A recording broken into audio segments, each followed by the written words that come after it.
একজন আমাদের সেই মুর্শিদাবাদে বলে কি করবে, বাবরি মসজিদ। এই আতঙ্কবাদী লোক নাকি বাবরি মসজিদ তৈরি করবে, কারবার দেখ রে। এই কথা শুনছেন না শোনেন না? শোনেন না সব, বাবরি মসজিদ তৈরি হবে। আচ্ছা, পশ্চিম বাংলায় যদি বাবরি মসজিদ কেউ করে, মন্দির মসজিদ করার প্রত্যেক মানুষ ধর্ম অবলম্বনকারীদের অধিকার আছে না নাই? 18 বাগির মোড়েতে কেউ যদি একটা বড় ধরনের মসজিদ আপনারা করেন, এটা আপনাদের অধিকার নয়? আপনার নিজের পৈতৃক সম্পত্তির উপরে যদি একটা মসজিদ করেন আপনি, লিল্লাহ ওয়াকফে লিল্লাহ, আল্লাহর রাস্তায় যদি দিয়ে, ওটাকে আল্লাহর রাস্তায় দিয়ে যদি মসজিদ হয়, সবাই চাঁদা তুলে 10 মিলে সবাই মিলে যদি মসজিদ করেন 18 বাগি একদম মেন রোডের উপরে, অসুবিধা আছে নাকি? আর আমার হিন্দু ভাইয়েরা যদি প্রকাশ্যে চাঁদা তুলে নিজেরা মিলে ওই 18 বাগির পাশে যদি একটা বড় ধরনের মন্দিরও করে, অসুবিধা আছে? কিসের অসুবিধা ভাই? আপনার ধর্মের কাজ আপনি করছেন, আমার ধর্মের কাজ আমি করছি। বিষয়টা হলো কি জানেন? ওই নামটা কি বলছি না, কেউ আতঙ্কবাদী বলেও ধরে ফেলবে না, কেউ আতঙ্কবাদী বলেও জেলে নিয়ে যাবে না। কেন? অন্তরে আমার নবী রয়েছে, আল্লাহ নবীর প্রেম আমার আপনার মধ্যে রয়েছে। এ যুবক, তবে আল্লাহ নবী জানিয়ে দিয়েছে 3000 বছর আগে আমার এমন উম্মত হবে, দাড়ি থাকবে, টুপি থাকবে, এটা শুধু বিষয়ে লেবাস দেখানো থাকবে, সামনের দিকে শুধু চকচকে ঝকঝকে দেখা যাবে। মনে রেখে দিও, আমার উম্মতের মধ্যে এমন উম্মত হবে আলকিনা উয়ুনফিতুন নিফাক ফিল কাল। আল্লাহ নবী জানিয়ে দিলেন, সাবধান, সতর্ক হও। এমন করে নবীর গোলাম শুধু দাড়ি টুপি রাখলে হয় না গো, এ নবীর গোলামিরা আল্লাহ নবী জানিয়ে দিয়েছে এমনও আমার উম্মত উম্মতি হবে আলকিনা ইউনফিতুন নিফাক ফিল কাল। তারা শুধু লেবাস, মাথায় টুপি, মুখে দাড়ি রাখবে, অন্তরে হিংসায় ভরা থাকবে, মারামারিয়ে ভরা থাকবে, কাটাকাটিয়ে ভরা থাকবে, ভাই ভাইয়ের হককে নষ্ট করবে, জালিম, অত্যাচার, অন্যায়, ব্যভিচার করবে। এ যুবক, আল্লাহ নবী সাবধান করে বলে দিয়েছে, খবরদার যারা নবীর গোলাম হবে তাদের আল্লাহর রহমতের ছায়ায় বাঁচিয়ে রাখবে, পথে পথে সম্মান দেবে, ইজ্জত দেবে, মর্যাদা দেবে। যেমন আমার মুজাদ্দেদ জামানকে এখনো আল্লাহ দিয়েছে, 5 হুজুর কেবলাকে দিয়েছে, দাদা হুসেনের আওলাদদের এখনো পর্যন্ত সম্মান আল্লাহ দিচ্ছে। এই যুবক তরুণীরা, আমার নবীর গোলাম আসো, তাই তো আমার নবীকে প্রকৃতপক্ষে ভালোবাসা, এটা তোমার আমার জন্য ফরজ, ফরজ, ফরজ। আমার আল্লাহ জানিয়ে দিয়েছে, আমার হাবিবুল্লাহ এই দুনিয়ার মানুষদেরকে শুনিয়ে দাও, তারা নবী বিরোধী যেন না করে। আল্লাহ নবী জানিয়ে দিলেন, এ বাসাবারে, আমাকে পরিপূর্ণভাবে যদি ভালোবাসতে পারো, চিন্তা করো না, কবরে যখন তোমরা যাবে রাসূলুল্লাহকে তোমরা পেয়ে যাবে, মিজানে দাঁড়ি পাল্লায় যখন দাঁড়াবে রাসূলকে তোমরা পেয়ে যাবে, ফুলসিরাতের রাস্তা যখন পার হবে রাসূলুল্লাহকে তোমরা পেয়ে যাবে। এই নবীর গোলামরা মনে রেখে দিও, হকটাকে প্রতিষ্ঠিত করার জন্য আল্লাহ নবীকে আল্লাহ পাঠিয়েছিল। আজও হক পথ আমরা ধরে রেখেছি, নাজাত অবশ্যই পাবই পাবো, কেউ আমাদের রুখতে পারবে না। এই যুবক তরুণীরা, এবার আব্বা জানেরা শুনে রেখে দিও, আল্লাহ নবী দিন দুনিয়ার বাদশা, হাবিবের অনুসারী যারা, তাদের বিষয়ে আমার নবী পাক জাবানের কথাটা শুনে নিও। আল্লাহ নবীর একজন সাহাবী হযরত আব্দুল্লাহ ইবনে উমর থেকে রওয়ায়াত রয়েছে, ক্বালা ক্বালা রাসূলুল্লাহ সাল্লাল্লাহু আলাইহি ওয়াসাল্লাম, মান তাশাব্বাহা বিকওমিন ফাহুয়া মিনহু। আল্লাহ নবী সাহাবী হযরত আব্দুল্লাহ জানাতে লাগলেন, এ বাবারা শুনে রেখে দিও, আল্লাহ নবী পাক জাবানের কথা, যারা দুনিয়া আমার নবীকে ভালোবেসে দাড়ি টুপি রাখবে, সুন্নতের উপরে আমল করবে, আমার নবী পাকের অনুসারী হয়ে যারা দুনিয়া ছাড়বে, তাদের জন্য কবরে কোনো চিন্তা থাকবে না, কিয়ামতের দিনে কোনো চিন্তা থাকবে না। এমন করে কাল কিয়ামতের দিনে হাসরের ময়দানেতে হাজারো হাজার মানুষ থাকবে, লক্ষ লক্ষ মানুষ থাকবে। ওই দিনেতে আমার আল্লাহ মুস্তাফা জানের রহমতকে সামনে সামনের দিকে দাঁড় করাবে, পিছনে নবীর গোলামরা দাঁড়িয়ে থাকবে। কে দাঁড়াবে? হযরত আবু বকর, যে আবু বকর নিজের জান মালটাকে আমার আপনার নবীর কদমে কুরবান করেছে। এ যুবকেরা, কে বেলাল? যে বেলাল আল্লাহ নবী দিন দুনিয়ার বাদশা হাবিবকে মহব্বত করার জন্য বুকে পাথরটাকে চাপিয়ে দেওয়া হয়েছিল, ওই বেলালের হাতে পায়ে দড়ি বেঁধে বেঁধে গরম উত্তপ্ত বালুতে টেনে টেনে টেনে টেনে নিয়ে যাওয়া হয়েছিল। ওই বেলাল আমার নবীর পিছনে দাঁড়িয়ে থাকবে। কে? আমির হামজা। উহুদের যুদ্ধের ময়দানে নিজে আল্লাহ নবীকে মহব্বত করে নিজের জীবনকে উৎসর্গ করে দেখিয়েছিল। ওই আমির হামজা আমার নবীর পিছনের কাতারে দাঁড়াবে। এ যুবকেরা, তরুণীরা, আব্বারা, হযরতে জাবের আল্লাহ নবীর প্রেমিক গোলাম, তিনিও আমার নবীর পিছনে দাঁড়িয়ে থাকবে। এ যুবকেরা, তাই আপনাদেরকে বলি, আল্লাহ নবীর পিছনে যারাই দাঁড়াবে তারাই তো সুজা আল্লাহর জান্নাতে প্রবেশ করবে। এ নবীর গোলামীরা, পিছনে দাঁড়াতে গেলে অনেক কষ্ট সহ্য করতে হবে। নবীর উম্মতকে দাবি করেছো, নবীর উম্মত হয়েছো বাবা, দাড়ি টুপি এটাও নিয়ে তোমাদের উপরে অনেক বেবিচার থাকবে, অনেক অন্যায় হয়তো থাকতে পারে। ইজ্জত আল্লাহ দেবে, বেইজ্জতি আল্লাহ করাবে না, কিন্তু নিজেদের ভিতরে মারামারি ঝগড়াঝাটি গন্ডগোল চলবে না। ভাই ভাইয়ের সাথে সম্পর্ক সঠিক রাখতে হবে, মা বাপকে ভালোবাসতে হবে, গ্রামের সবাইকে সম্মান দিয়ে চলতে হবে। তবে কাল কিয়ামতের দিনে আল্লাহ নবী কাতারের পিছনে আমরা গোলাম, আমাদেরও আল্লাহ দাঁড় করিয়ে দেবে। এ যুবকেরা, যারা নবীর পিছনে পিছনে কাতার দেবে, ওই কাতারটাই হবে আল্লাহর জান্নাতের কাতার।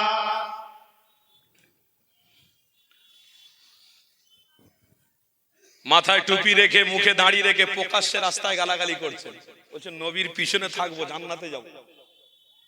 বাহ! ভাই ভাইকে অন্যায় ভাবে গালাগালি করছে।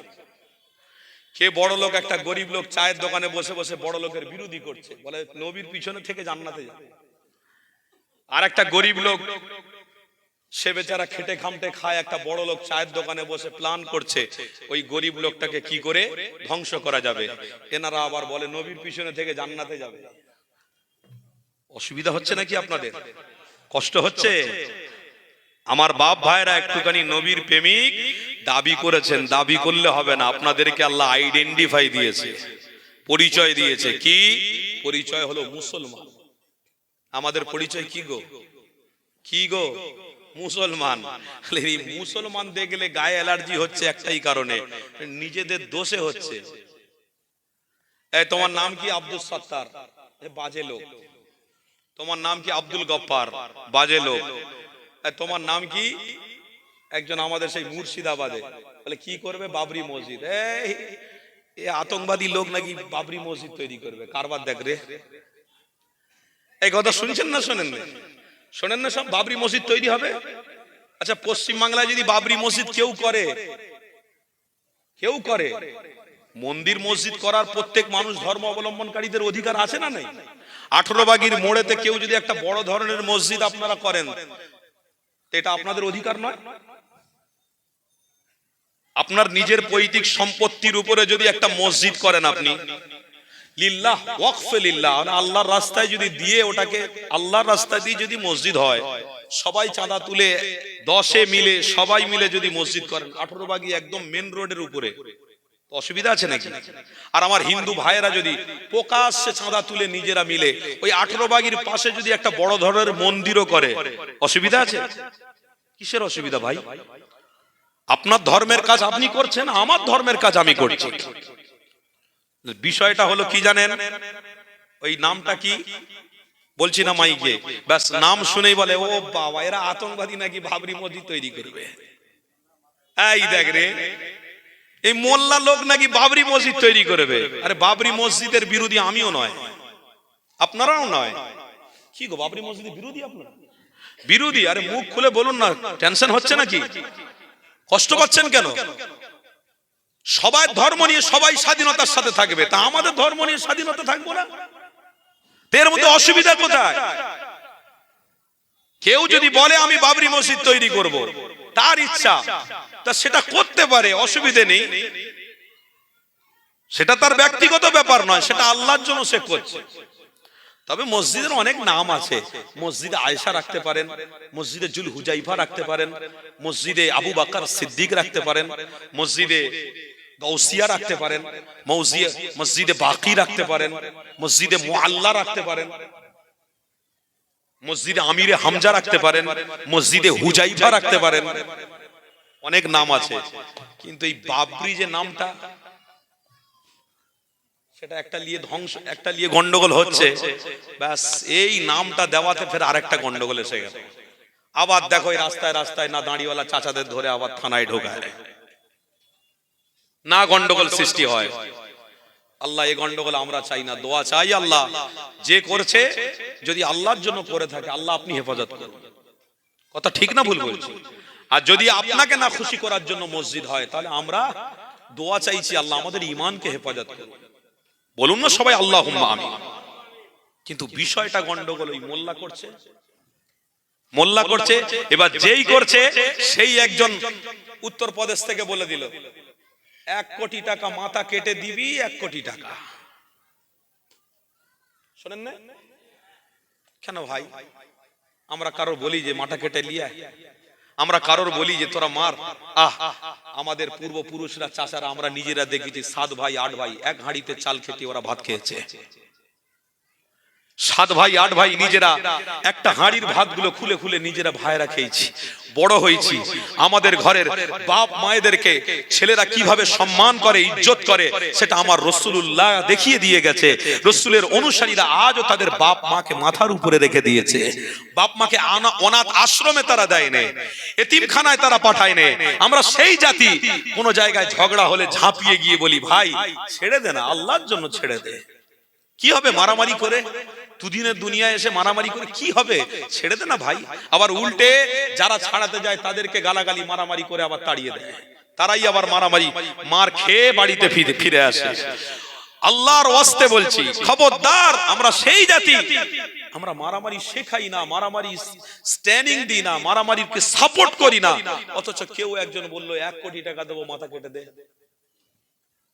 1 কোটি টাকা দেবে, মাথা কেটে দিলে টাকার অহংকার না? অহংকার না? টাকার অহংকার। একটা মানুষের মাথা কাটা 1 কোটি টাকা।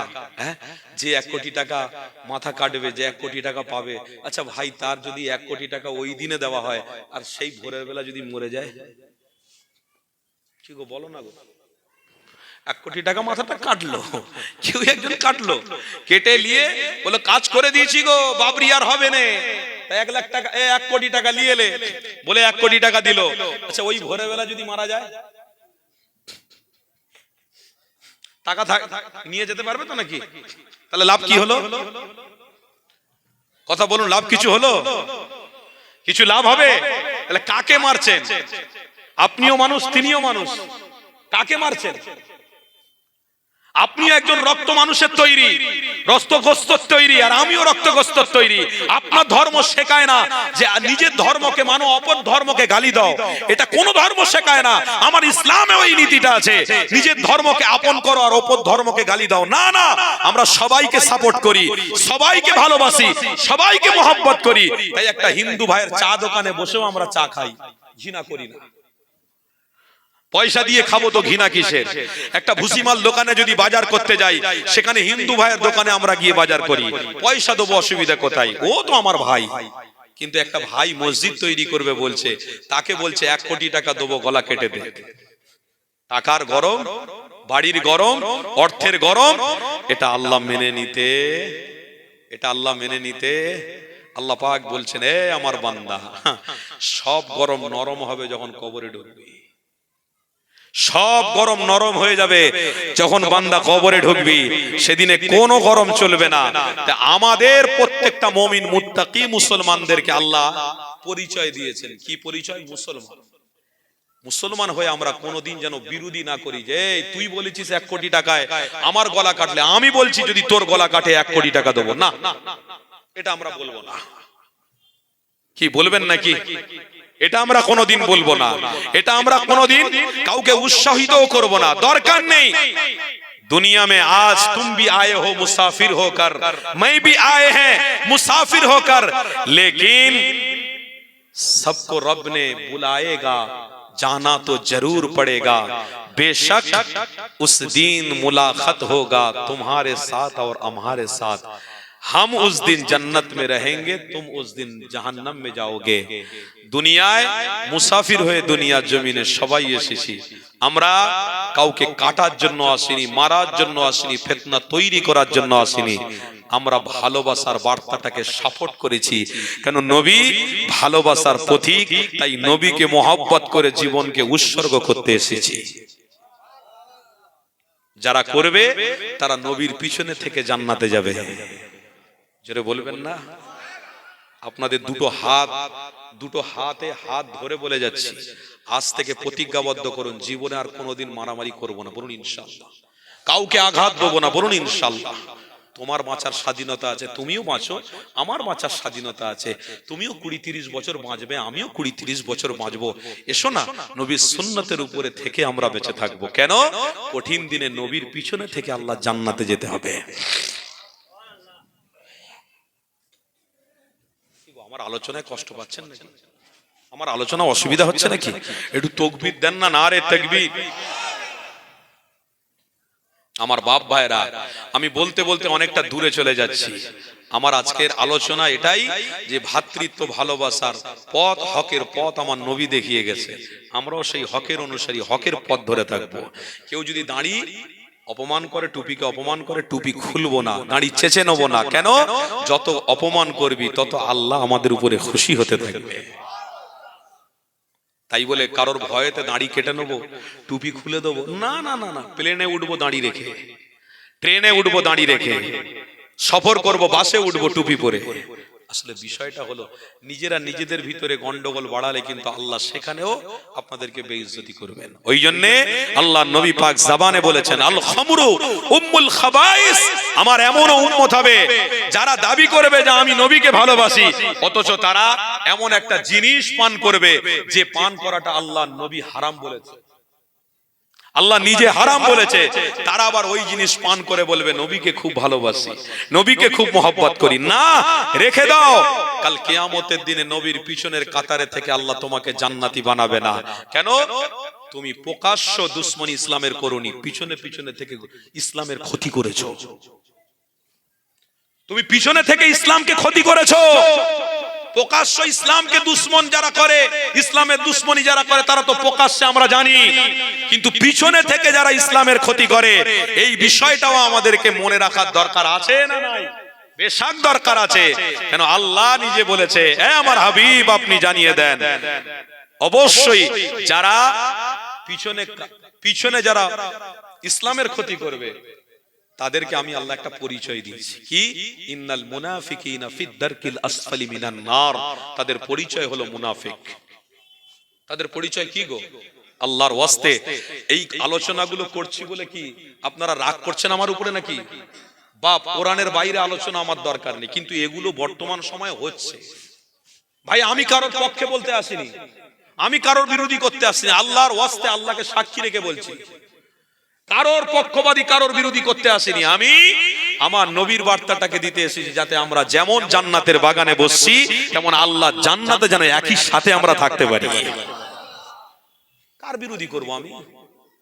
বিরোধী করলে কি আমাকে টাকা দেবে নাকি? টাকা দিয়ে আমি কি বেশি দিন শান্তি পাবো নাকি? দরকার নেই, ওরম টাকায় থুতু ফেলে দাও, দরকার নেই। আর কারোর পক্ষপাতী নিলে কোটি টাকা আমি পাবো নাকি? আর যদি বা পাই আমি কি শান্তি থাকবো নাকি? না না না, সব শান্তির শ্রেষ্ঠ শান্তি আল্লাহর নবীর গোলাম। জোরে বলবেন। সব শান্তির শ্রেষ্ঠ শান্তি হলো নবীকে প্রেম, নবীকে ভালোবাসা। তাতে যদি ভ্যান চালিয়ে খেতে হয় খাবো, রাজমিস্ত্রির কাঠ তুলে খেতে হয় খাবো, তাতে যদি রাস্তায় কোনো মানুষকে গাঠিলি পুটলি বয়ে বয়ে ট্রেনে তুলে দেওয়ার জন্য যদি হকারিগিরি করে খেতে হয় খাবো, কিন্তু নবীর অনুসারী হয়ে জীবন কাটাবো। কেন? নবীর অনুসারী হয়ে থাকাটাই হলো আল্লাহর জান্নাতে পৌঁছে যাওয়া। এটা মনে রাখবেন, আমি কারোর বিপক্ষেও বলতে আসিনি, পক্ষেও বলতে আসিনি। মুস্তাফা জানে রহমতের গোলামদেরকে জান্নাতের পথ রাস্তা একটু ধরিয়ে দিতে এসেছি। ধরে লও বাবা, একটু গুলিয়ে যাচ্ছে তো, ইদিক উদিক হয়ে যাচ্ছে, একটু লম্বা করে ধরো, ভালো করে ধরো। যখন জানাজারের নামাজ হয়, ইমাম সাহেব দাঁড়িয়ে কি বলেন? ওই গো কাতার সোজা করে লও, বলেন না বলেন? ইমাম সাহেব বল কাতারটাকে সোজা করো, কারণ অনেক মানুষ হয়েছে, কাতার সোজা করে লও। কাতার সোজা কারি হলো জান্নাতে কারি, জোরে বলবেন না? আর যারা কাতারটা ইদিক উদিক করে, ওই কাতার আবু জেহেল ইবলিস শয়তান তাদেরকে ধোঁকা দিয়ে জাহান্নামের খোরাক বানিয়ে দিতে পারে। এই ইমাম সাহেবরা বলে বাবা কাতারটাকে সোজা করে লও, যারা কাতার সোজা করে তারা আল্লাহর জান্নাতে যাবে। আমরা সেই কাতারকে সোজা করতে আজ আপনাদের গ্রামে, কাল অমুক গ্রামে, কাল অমুক গ্রামে, কাল অমুক গ্রামে মানুষ ডেকে নিয়ে যাচ্ছে। আল্লাহ বলছে যারা ওয়ারিস, নবীর ওয়ারিস, তাদেরকে আমি আল্লাহ সম্মান দিয়েছি। একটু আমার বান্দাদেরকে নবীর দেখানো পথকে সোজা করে ধরিয়ে দাও। আল্লাহর প্রত্যেকটা বান্দা জান্নাতি হোক, এটা আমি আল্লাহই চাই। জোরে বলবেন না? একটু তাকবীর দেন না? নারে তাকবীর। হচ্ছে না, মোহাব্বতের সাথে একটু আওয়াজ দিয়ে পিছনের বাবাজিরা বলুন নারে তাকবীর। মাসলাকে মুজাদ্দির জামান হিজবুল্লাহ, আহলে সুন্নাত ওয়াল জামাআতের হক উলামাগণ, আহলে সুন্নাত ওয়াল জামাআতের অনুসারীগণ, দাদা পীরের হক সিলসিলা হিজবুল্লাহ, মহান ইসালে সওয়াব, নারে তাকবীর। আমার আব্বারা, আমার ভাইরা, একটুখানি মোহাব্বতের সাথে দরুদ শরীফ পড়া যাবে?